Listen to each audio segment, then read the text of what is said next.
the IndiGo story is very fascinating. It should really serve as an exemplar for other Indian companies.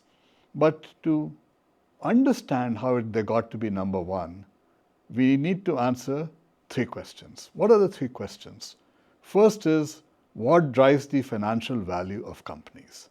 That's question number one. Question number two is, what did IndiGo do that was so right in terms of the timing, in terms of the actions? Number three, what was the role of India in helping IndiGo go up the value ladder? So there are really three questions that we need to answer. So question number one, what drives the value of companies? First, you need to have a relatively high growth rate, because if you talk to any investor and see what they want from a stock, what they want is the investment to become more valuable. That means growth. So you need profitability, you need growth, but there's another element which today people call it resilience, and I sometimes call it immunity. What's the likelihood if they're making money now and they're growing? What's the likelihood that they will be able to hold a pole position and be immune or relatively safe from competitive moves or from environmental challenges? So these are the three drivers. Now, let's come to the IndiGo story. One of the things we need to look for is, how are they appropriating value in the marketplace? It is when we think of profits, very often we start thinking in terms of cost minimization. That's not really, cost minimization does not help you win. What helps you win is going up the value ladder. In order to go up the value ladder and grow faster, in today's world, you have no option but to leverage technology. So how can growth be supported by technology? The third element is that while we are growing and while we are leveraging technology, can we lock in some mechanisms by which the profits that we have reached become stable and they cannot be taken away by competition? So these are the three conditions. To accelerate the market value of a company, we need to not worry so much about cost minimization. What we should be concerned about is creating value. Value in the marketplace is created by coming up with some unique designs, coming up with customer solutions, having an aspirational brand image.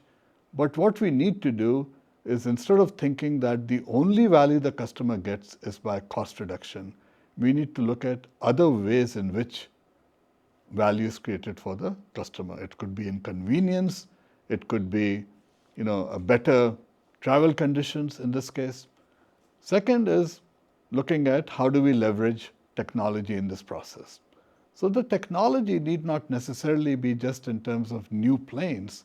The technology could be in the convenience you have in booking tickets, as an example, being able to make last-minute changes, and being able to make connections, let's say, between two airlines, so transferring from airline 1 to airline 2. So that is also an important element.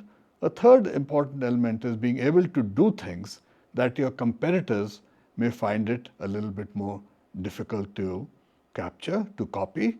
And this could be because of your branding, because of your customer solutions, and because of your ability to manage the logistics better than competition, that you're able to hold on to a lead position in the marketplace. And we will look at how IndiGo was able to do this, or is able to do this, in the airline sector.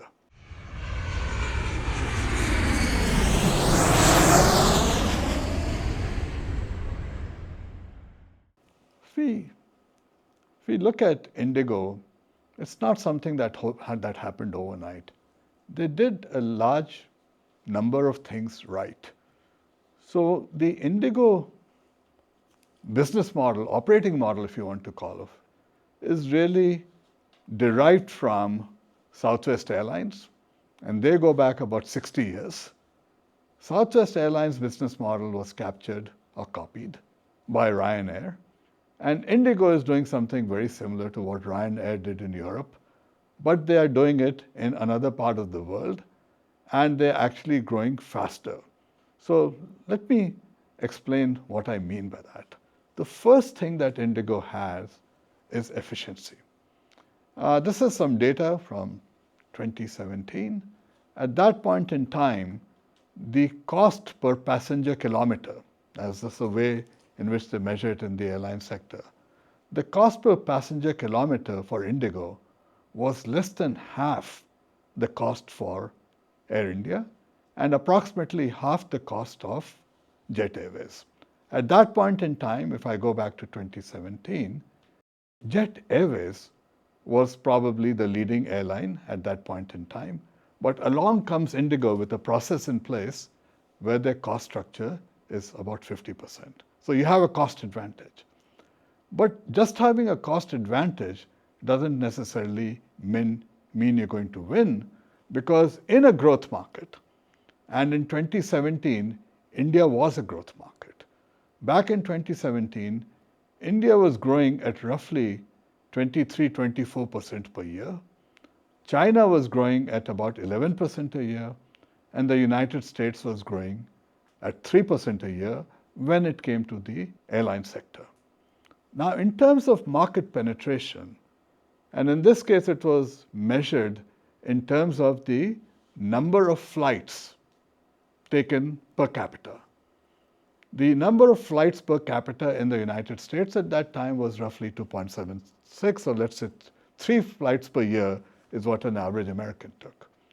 When it came to a market like China, it was 0.4 flights, similar number in Vietnam.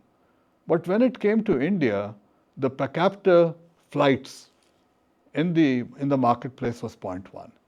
So let's go back to 2017 and ask ourselves the question, is it possible that at the growth rate that we had, in the 2017-2018 era, would India possibly capture a copy or move up to the same level as Vietnam?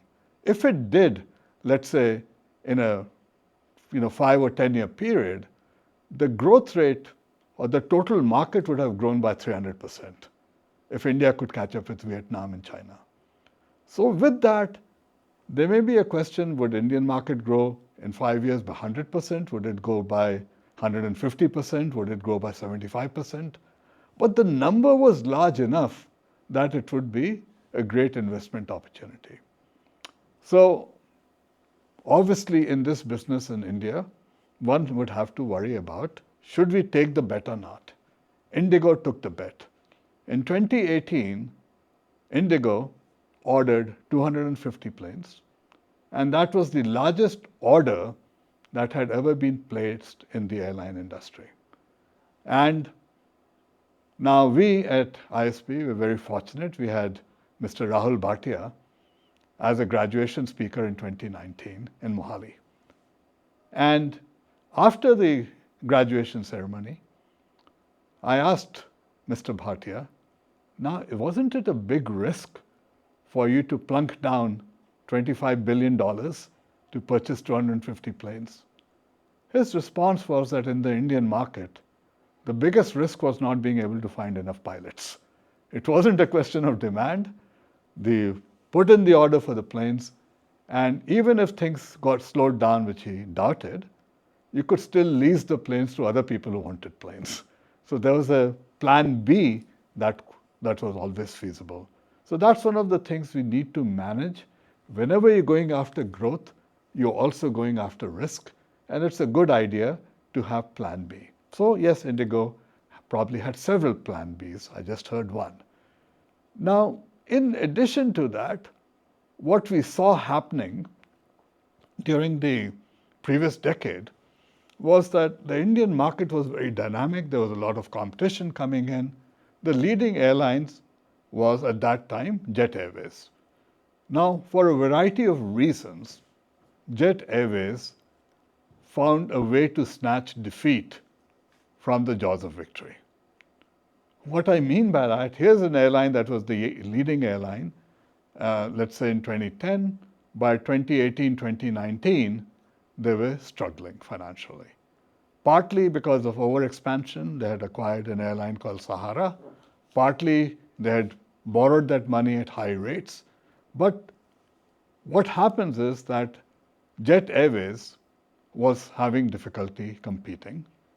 And in the meantime, we saw IndiGo increase market share as Jet Airways was going down.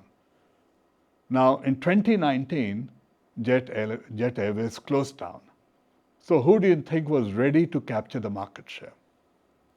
So IndiGo was there because they had ordered 250 planes. In order to capture market share, you need capacity. So having the capacity at the right time was also a critical move. So what happens then?